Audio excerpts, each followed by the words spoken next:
দিনে রাজা বাদশাদের ছিল অদ্ভুত এক অভ্যাস। যে দেশেই যাক না কেন সুন্দরী নারী দেখলে তাকে পাওয়ার ইচ্ছা পোষণ করতেন। গল্পে এই কথা হরহামেশা দেখা গেলেও বাস্তবে এমনই এক ইচ্ছা প্রকাশ করে আলোচনা সমালোচনার শিকার হচ্ছেন মুহুজি কেইনেরুগাবা, উগান্ডার প্রেসিডেন্ট পুত্র তিনি।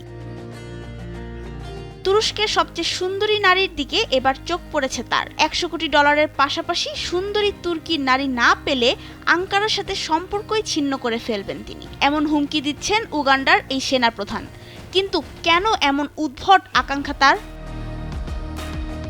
সম্প্রতি সামাজিক মাধ্যম এক্সে একাধিক পোস্টে তিনি তুরস্কের কাছে $100 কোটি চেয়েছেন, সাথে বিয়ে করতে চেয়েছেন সেই দেশের সবচেয়ে সুন্দরী নারীকে।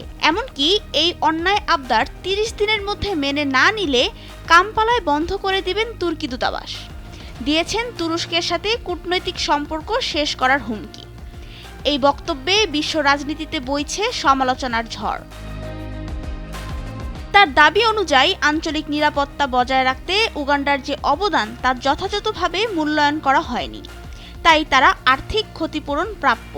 তিনি আরও অভিযোগ তুলেন, তুরস্ক অনেকদিন ধরেই সোমালিয়ার মগাদিশু অঞ্চল থেকে মুনাফা অর্জন করছে, অথচ উগান্ডা সেখানে দীর্ঘদিন ধরে নিরাপত্তার কাজ করে যাচ্ছে, আর তাই তাদের এখান থেকে লভ্যাংশ পাওয়া উচিত। তারই প্রেক্ষিতে তিনি ব্যক্তিগত ইচ্ছাও সামনে এনেছেন। এই ইচ্ছা পরিস্থিতিকে করে তুলেছে আরও উত্তেজনাকর।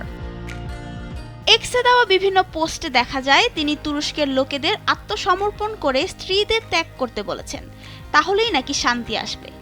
এছাড়াও মুহুজি নিজ দেশের নাগরিকদের তুরস্ক ভ্রমণে নিষেধ করেছেন।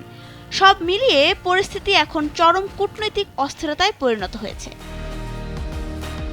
নাবিলা রহিম, সময়ের আলো।